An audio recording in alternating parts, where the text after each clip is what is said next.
C'est de traverser le Rainbow Bridge qui est ouvert jusqu'à 9 h en été. Donc je crois que ça fait une demi-heure de marche pour le traverser, qui relie Tokyo à la petite île d'Odaiba.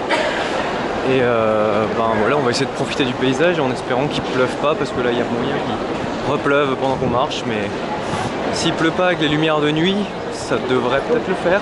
Ce qui est le sud de Tokyo vers Odaiba, Shinagawa, Shinbashi. Oh, c'est pas le Rainbow Bridge, mais on a déjà du Rainbow ici. Il y a plein de salarymen partout, t'as que des mecs en costard, ça respire centre de business en fait. Il y a énormément de concentration dans le bureau, des trucs comme ça ici.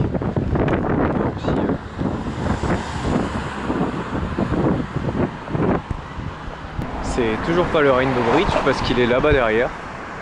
C'est pas très agréable pour marcher, mais j'aime bien la déco portuaire avec les immeubles derrière là. Alors, Rainbow Bridge, Chusha, Tokyo, Bairodo. Ok, et à pied on fait comment? C'est ça qu'on cherchait, Rainbow Promenade Hiriguchi. Par là. À gauche. Ok, bah on va peut-être monter dans ce pylône.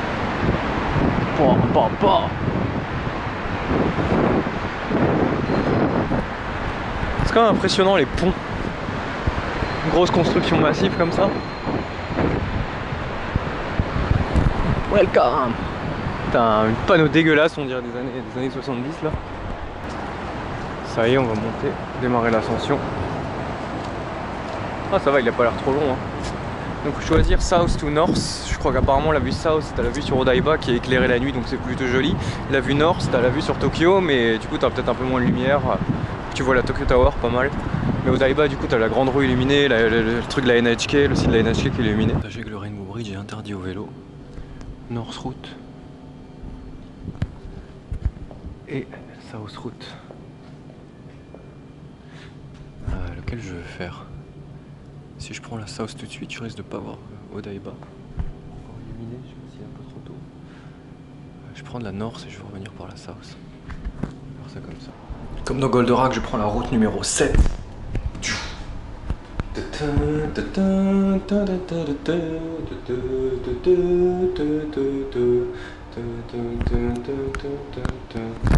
Ah ouais, en fait il pleut, t'as les barrières et en fait t'as la ligne de train Yoli Kamome donc qui passe sur le Rainbow Bridge aussi là. On va sûrement la revoir passer. S'il y a des grillages tout le temps, ça va pas le faire. Bon, on va dire que là c'est le début du pont. Wow.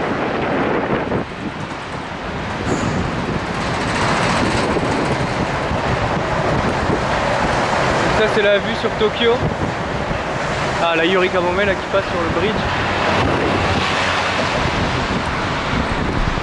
Il y a du vent hein, t'as déjà qu'il fait pas chaud aujourd'hui. Je pense que vous entendez rien là avec le bruit du vent, non? Il y a des bateaux là qui circulent. D'accord, en fait c'est comme ça. T'as des petits spots là à des moments du pont. Sinon t'es vraiment sous le truc quoi. Je pensais que t'étais carrément au-dessus du pont quoi, mais en fait t'es dans le pont. Je suis un peu déçu de ce côté là. Moi j'essaye de vous montrer. Pas que... En fait depuis... À l'époque ça allait mais depuis quelques temps j'ai un peu le vertige en fait. Donc je vais essayer de pas trop m'approcher.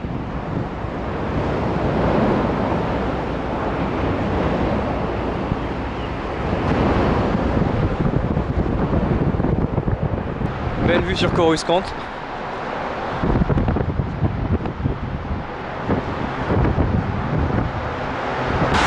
Plein de gens qui courent sur le pont, là. Enfin plein, quelques personnes qui viennent courir. À côté des gaz d'échappement ça doit pas être génial mais... Et c'est pas un pont couvert non plus, hein. La pluie passe, là il pleuvait un peu et je me prends des gouttes. Ça me protège un peu mais je vous conseille pas de faire cette activité un jour de pluie. En plus avec le vent, de toute façon tu te prends les trucs qui viennent de côté.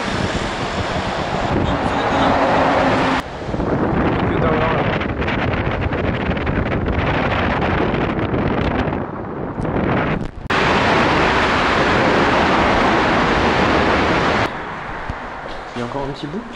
On peut pas prendre l'ascenseur là pour descendre. Suis-je coincé sur le pont? Ah non, ça continue encore un peu pour redescendre.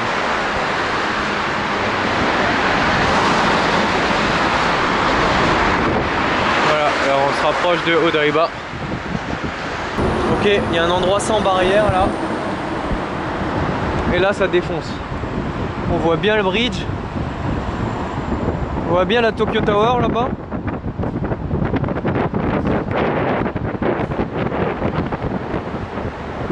Voilà, avec les bateaux et tout. Ça sent un peu l'eau, ça sent un peu la mer. Ah, c'est classe au sein.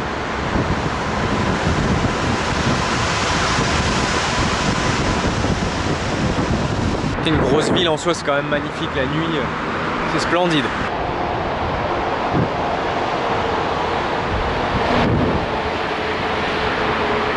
Je pense que vous n'arrivez pas à lire d'ici, mais là bon, c'est sur le bord des quais d'Odaiba, il y a le Sega Joy Police qui est juste là-bas en face.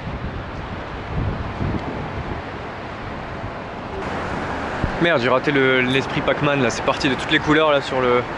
Ah là si.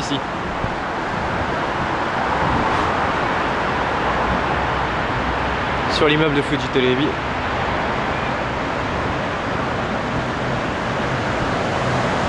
Ça part complètement en pixels là.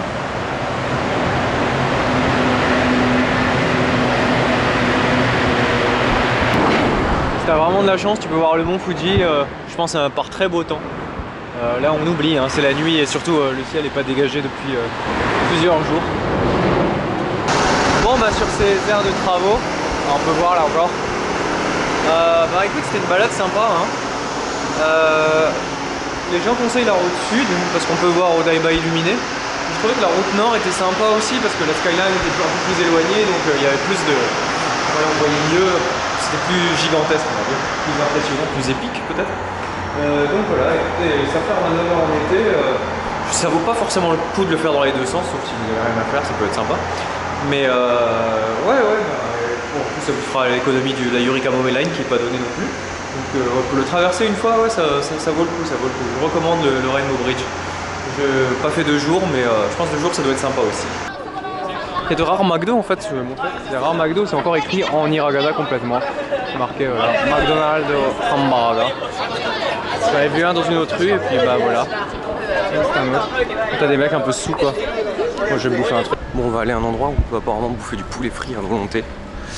Ou alors c'est juste pour prendre un repas et en supplément t'as du poulet frit comme tu veux. On va voir ça. Parce que s'il y a un endroit avec du poulet frit à volonté, croyez-moi que je vais vous le recommander. Donc là on va manger donc un karage à volonté 750 yens. On va voir ce que ça va donner. On va voir ça tout de suite. C'est parti. Alors en fait le menu, en fait c'est pas vraiment un karage à volonté. T'as du karage à volonté si tu prends un menu. Donc normalement, à moins que t'es très faim, ça va être dur de s'enfiler autant de trucs. Donc c'est un resto chinois en fait. Bon, on va voir la gueule du karage. Donc en fait le karage il ressemble à ça. C'est du poulet mais il est pas vraiment frit. Et donc ça on peut en prendre à volonté en fait. Avec un petit mabodofu là tranquille. Ouais, c'est du tofu, il n'y a pas de viande dedans, mais la sauce elle est vraiment bonne dans le mabodofu. Tadakimasu. Il y a beaucoup de tofu. Mais la sauce est bonne. Et c'est pimenté. Kara. Chat. Oui, en fait ça a le goût du karage, mais il n'y a pas de panure autour, donc voilà, mais c'est quand même bon, hein. Il y a un peu de la peau comme ça. Ouh. Ça vaut pas un coup, c'est bon. Donc ça vous aurez le repas plein. Donc faut que je continue à manger ce karage tout seul, la deuxième partie. Là je suis déjà plein avec le mabodofu et le riz là. On a pris un café, c'est parti. On repart sur la suite du karage. J'avoue là quand t'as mangé, tu viens de te réveiller, une demi-heure après tu manges un repas entier avec la double ration de poulet. Et le ventre plein. Je vais même vous montrer mon ventre. Ouh. Voilà, plein d'éluges à Tokyo. Là il a fait hyper chaud et humide aujourd'hui. Donc l'orage a pété. Mon parapluie là c'est dû retourner 2 fois. Voilà, là entre 2 stations ça va, il y a un peu moins de monde qui marche. Sinon t'es en train de te battre là, pour te faire ton chemin. Putain de pluie battante. C'est la saison des pluies dans toute sa splendeur, enfin c'est un orage quoi. Voilà, vous savez que ça commence à... L'eau commence déjà à être mal évacuée.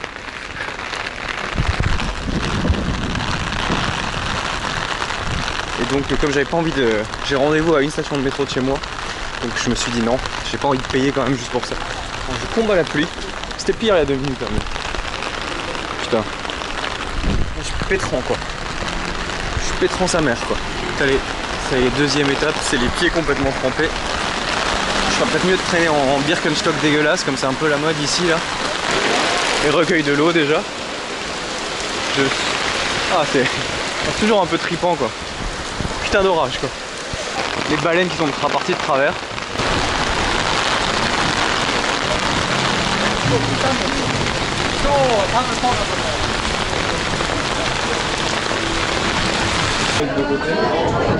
Et du coup il y a plein de gens qui attendent.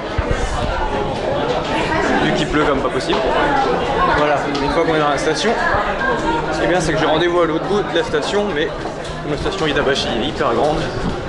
Je peux marcher dedans, donc là c'est cool. Voilà, on va aller dans un izakaya très Japanese style, donc on va rentrer voir ce qui se passe. Ça va. Où il y a presque que des gars en fait. C'est marrant. Tout petit, tous les menus sont en japonais.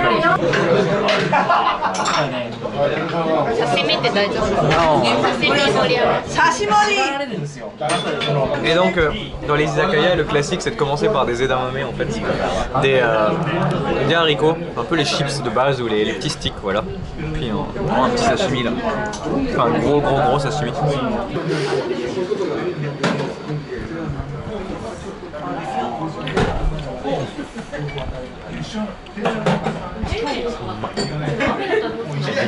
Là les grands-mères elles ont complètement le dos plié et qui servent en 2 minutes, elles sont couvertes dans tous les sens. Regardez là l'étoile à la table, ils sont dans des positions improbables. Menu entièrement en japonais. Ça sent bon, mais on dirait de la compote de pommes avec des morceaux de vomi dedans. C'est intéressant. Et du tofu. En fait, il n'y a pas de viande dans cet izakaya. Il y a du poisson et des légumes. Hein?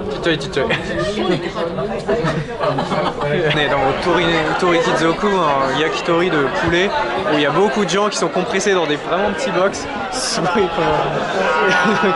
Et donc c'est très industriel. Donc je pense que c'est pas très cher aussi, c'est pour ça que c'est très bruyant. Donc voilà, il y a plein de trucs, donc pas mal de yakitori. Et dans cet izakaya un peu industriel, je cherchais le bouton pour appeler. En fait, il était là juste derrière moi. Donc c'est tellement le bordel que si t'as pas un bouton pour appeler le serveur, c'est compliqué. Tu peux même annuler l'appel d'ailleurs. J'ai l'impression d'être un peu en prison. Avec un peu du wasabi industriel. Bon, les frites c'est la base, hein, donc on a commandé les frites, mais il y a une espèce de sauce au beurre. Mais elle est un peu verte en fait. J'hésite un peu à la... Bato shoyu, Bato shoyu. C'est beurre sauce soja. Tomo. Peut-être que là vous entendez pas, mais je vous le redirai après. Officiellement, Shibuya c'est à chier. C'est nul. Et je vais vous expliquer pourquoi. Shibuya wa saite Shibuya. Saite. Et je vous expliquerai pourquoi.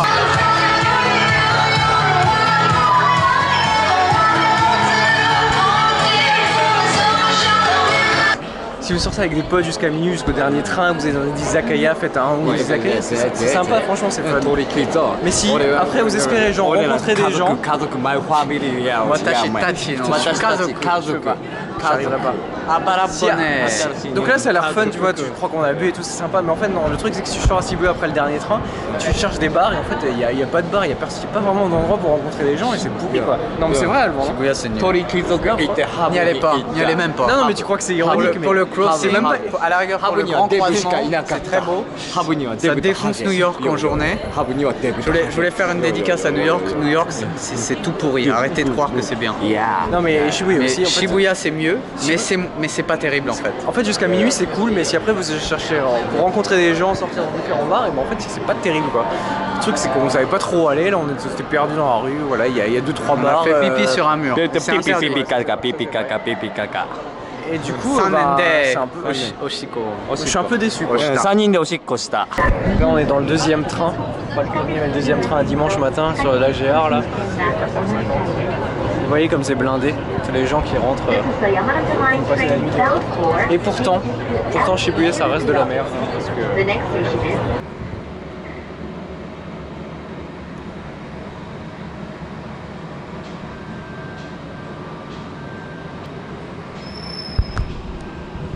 Petit tremblement de terre, tranquille comme ça. Mais on était bien là, panique pas du tout. Et il y a pas mal de SDF qui vivent dans les parcs en fait. Donc là vous pouvez voir leurs habitations. Je me rapproche pas de près parce que je sais pas, ça se fait pas trop. Mais je vais quand même vous montrer un petit peu. Il y a pas mal de bâches comme ça qui constituent leur maison. Et du coup là dimanche là, il y a une espèce de soupe populaire, je sais pas trop qui gère ça. Et du coup là t'as, je pense c'est plein de SDF qui font la queue. C'est majoritairement des hommes, pas trop jeunes, pas non plus que des vieux, mais plutôt des hommes un petit peu âgés on va dire.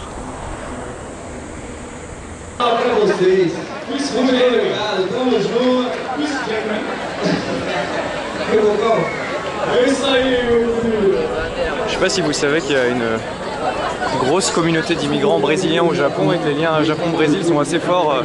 Il y a pas mal d'enfants mixtes, de japonais brésiliens. Alors, pas forcément dans la région de Tokyo ici, mais dans Nagoya et tout, t'as des panneaux qui sont traduits en portugais et tout, parce qu'il y a une grosse présence communauté brésilienne quoi.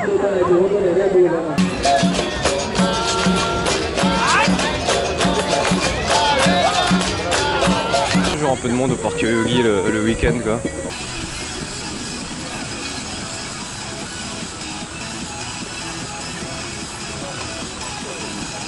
Des gens avec des QR codes géants.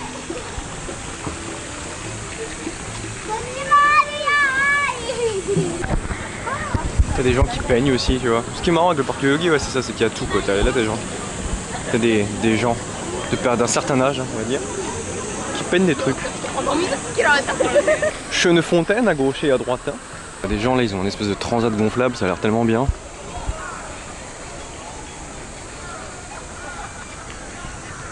Un dog run. Ah, tu dois t'enregistrer. Et après, je sais pas. T'as des chiens qui courent. Du coup, il y a un mec qui fait du PC torse-poil sur le ventre. Tranquille.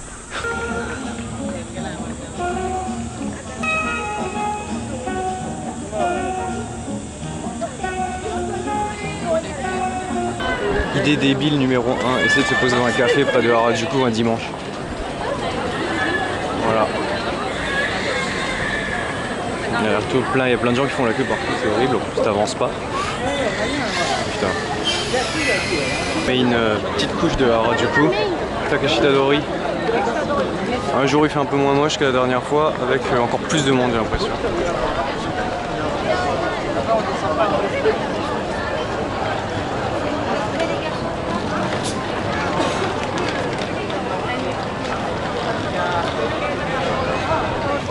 Bon, c'est l'heure du snack. Alors moi je voulais un Chococro du Café Saint-Marc parce que c'est le Chococro du Saint-Marc, c'est un super croissant au chocolat.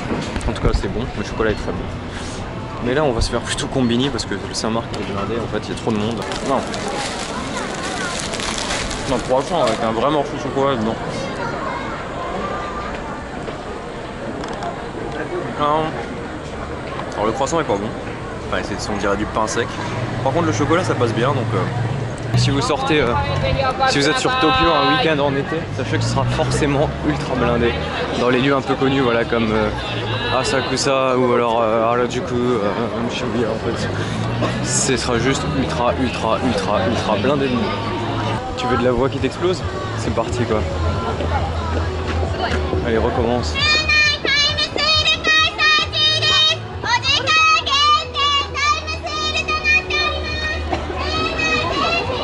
Putain, mais elle doit s'exploser sa petite voix là, c'est terrible. Putain, il y aura un concert de Splatoon Live, où il y a eu plutôt, en live du Mako Harimes, là où il y a le Tokyo Game Show.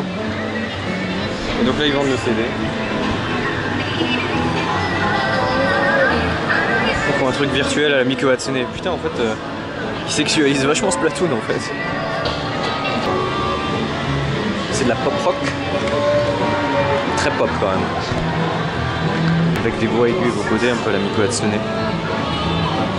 C'est assez désagréable à écouter. La musique est sympa.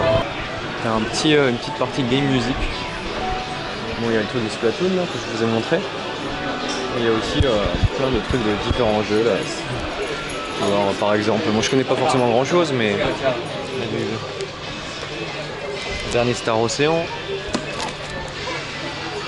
Là c'est un track de Xenoblade. Des trucs que je connais pas, Devil Survivor. Dragon Quest 7 version symphonique. Dragon Quest 4. Dragon Quest 3. Bon, il y a une grosse partie Dragon Quest, vous l'aurez compris. Hein. Parmi populaire. La BO de Mover 1 et 2. Sa pochette sobre. Seiken Densetsu. Adventure of Mana.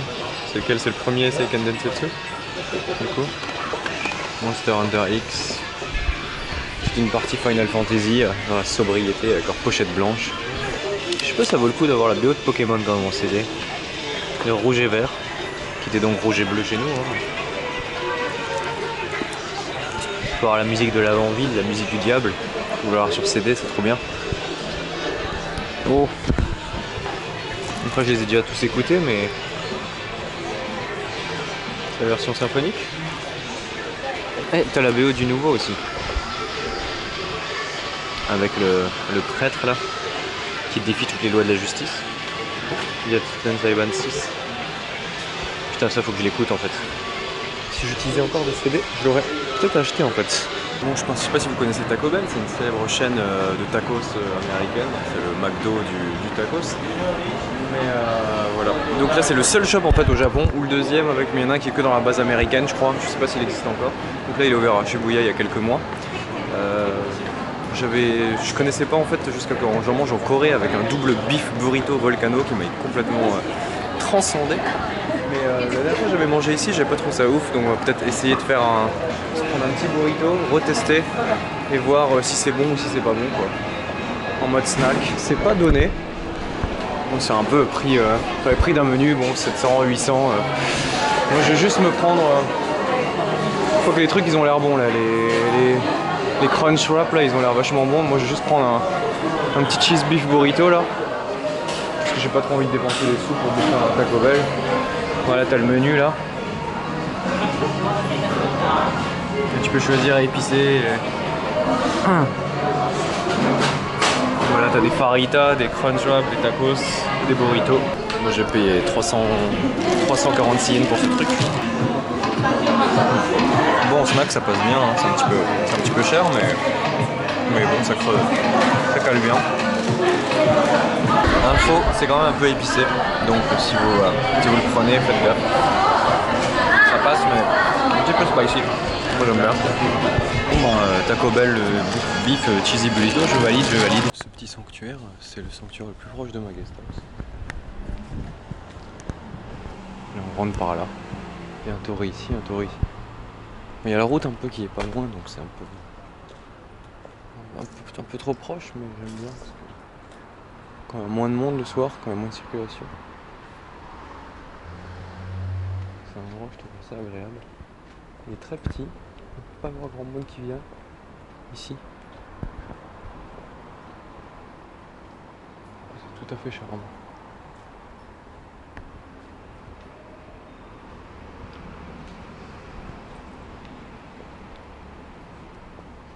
Quand même les plaques pour les vœux. Protégé par du papier pour éviter que ça... Oui. Toujours un truc pour se laver.